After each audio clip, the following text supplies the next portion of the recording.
السلام علیکم ورحمت الله وبرکاته. ملګرو چې د کم ملګري مری خوږیږي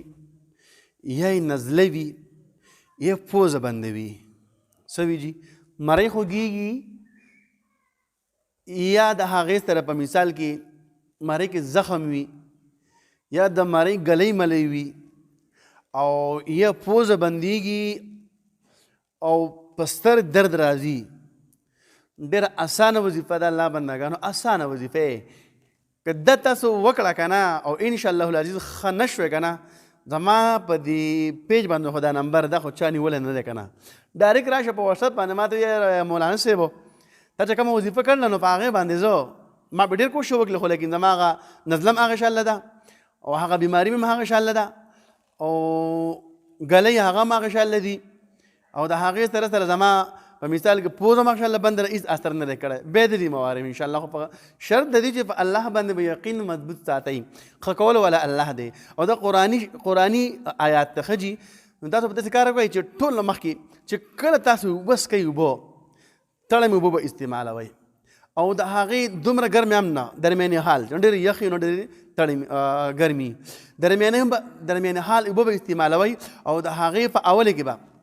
درې پیرې بسم الله الرحمن الرحیم ووایئ څو پیرې ملګرو لږ لږ راته ووایئ شاباس درې پیرې بسم الله الرحمن الرحیم بسم الله الرحمن الرحیم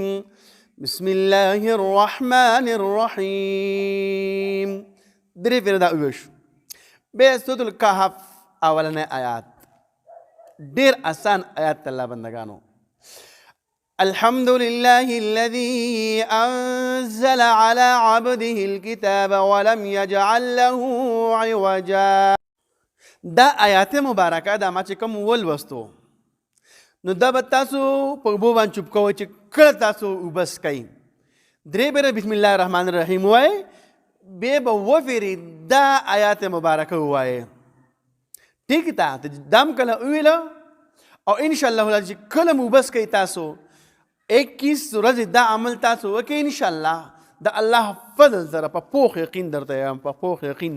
انشاءالله العزیز تاسو به د مرۍ دغه خوږوالی ختم شي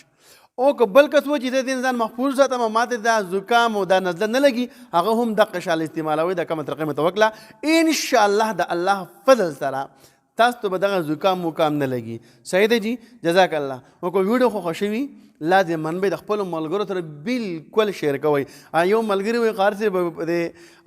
د شعر ستاسو ډېر غم دی زما ځکه غم دی چې زه یو کس ته دا ووایم او هغې بل ملګري ته ورسوي او هغې بیا بل ملګري ته ورسوي نو دغه غم دی زما سره ښه جي ټول ملک کې څومره مسلمانان وروڼه خویندې دي او زموږ د وظیفې ګوري دویم چې دا هغو ته ورسي او یاد کړي